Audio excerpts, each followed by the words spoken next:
लो ये है बायो का लेसन प्लान।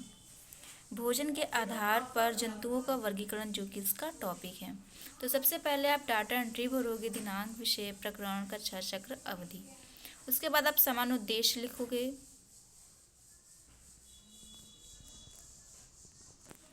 उसके बाद आपको विशिष्ट उद्देश्य लिखने होंगे, ज्ञानात्मक, बोधात्मक, अनुप्रयोगात्मक। तो ज्ञानात्मक में जो भी छात्र भोजन के आधार पर जंतु के वर्गीकरण को परिभाषित कर सकेंगे, छात्र भोजन के आधार पर जंतु के वर्गीकरण को प्रत्यक्ष कर सकेंगे, छात्र भोजन के आधार पर जंतुओं के वर्गीकरण की व्याख्या कर सकेंगे, छात्र भोजन के आधार पर जंतुओं की वर्गीकरण की तुलना कर सकेंगे। अनुप्रयोगात्मक में छात्र भोजन के आधार पर जंतुओं के वर्गीकरण को सृष्टि, छात्र भोजन के आधार पर जंतुओं के वर्गीकरण को ज्ञात कर सकेंगे। उसके बाद हम आते हैं सहायक सामग्री पे। जो भी आपने यूज़ किया है इस लेसन प्लान को पढ़ाने में वो आपको लिखना होगा। तो सबसे पहले प्रकृति संबंधी चार्ट पेपर, चाक, डस्टर, तो सैन्य शिक्षण सहायक सामग्री। पूर्व ज्ञान की हम बात करें तो पूर्व ज्ञान में जो बच्चों को पहले से ज्ञान है उसके लिए। तो छात्रों को भोजन के आधार पर जंतुओं के बारे में सामान्य जानकारी है। उसके बाद हम आते हैं प्रस्तावना प्रश्न पे। तो प्रस्तावना प्रश्न पे पहले तो कम संख्या में छात्र अध्यापक क्रिया और एक छात्र क्रिया। उसके बाद हम पहला क्वेश्चन करेंगे। कुछ आपको प्रस्तावना स्किल में मतलब एक क्वेश्चन जो होते हैं वो एक दूसरे से कनेक्टेड होने चाहिए, और प्रस्तावना प्रश्न में कम से कम 4 या 5 क्वेश्चन आप कर सकते हो। तो पहला क्वेश्चन से कुछ जंतुओं के नाम बताते। कुछ जंतुओं के नाम शेर, बाघ, चीता, गाय, बकरी आदि हैं।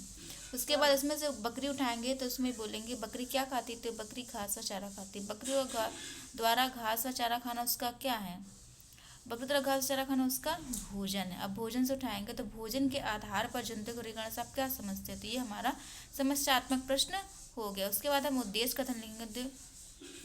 उद्देश्य कथन लिखेंगे तो उद्देश्य कथन में पहले आपको एक लाइन लिखनी होगी टॉपिक के बारे में।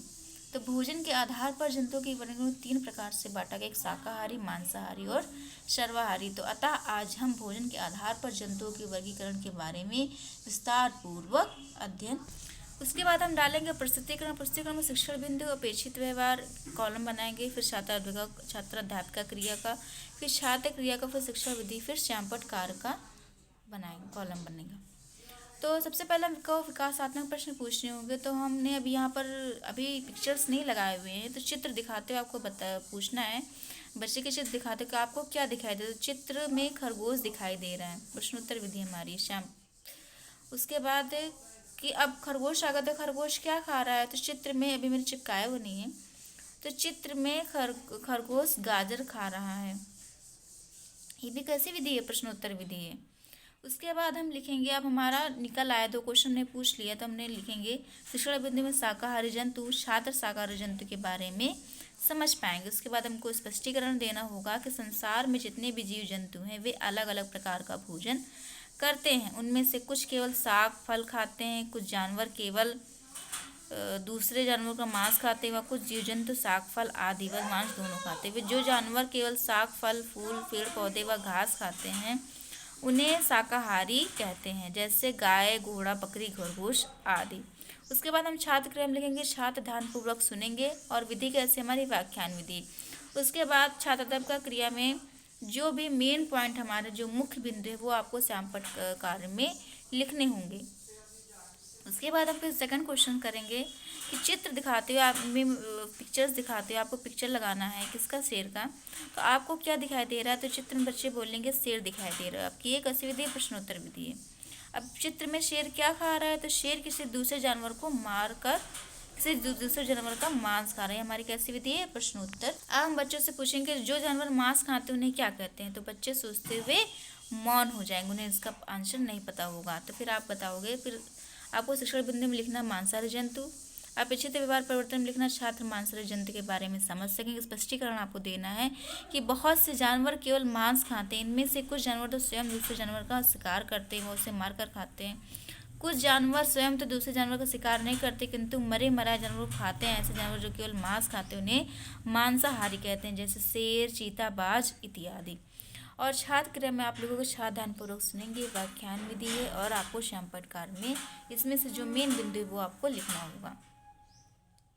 फिर हम क्वेश्चन पूछेंगे बच्चों से विकासात्मक प्रश्न की मुर्गी का भोजन क्या होता है, तो मुर्गी का भोजन दाने व छोटे कीड़े खाती है, आपकी प्रश्नोत्तर विधि होगी। उसके बाद हम सेकंड क्वेश्चन पूछेंगे, जो जंतु पौधे, दाने व घास और मांस दोनों खाते हैं उन्हें क्या कहते हैं? तो उस बच्चे को नहीं आंसर पता होगा, वो सोचते हुए मौन हो जाएंगे।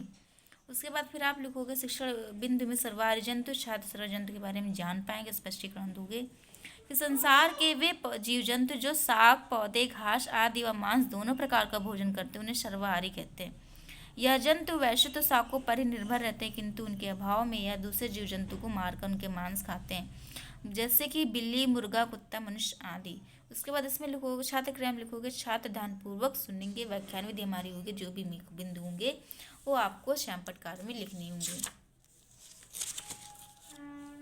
उसके बाद आप लोगों का निष्कर्षात्मक कथन। इस प्रकार आज हमने भोजन के आधार पर जंतुओं के वर्गीकरण के बारे में विस्तार पूर्वक अध्ययन किया। श्यामपटकार फिर लिखोगे, श्यामपटकार में इस तरह आपको ब्लैक चार्ट पेपर लगा देना है और इस पर, और चाहो तो आप डेकोरेट भी कर सकते हो।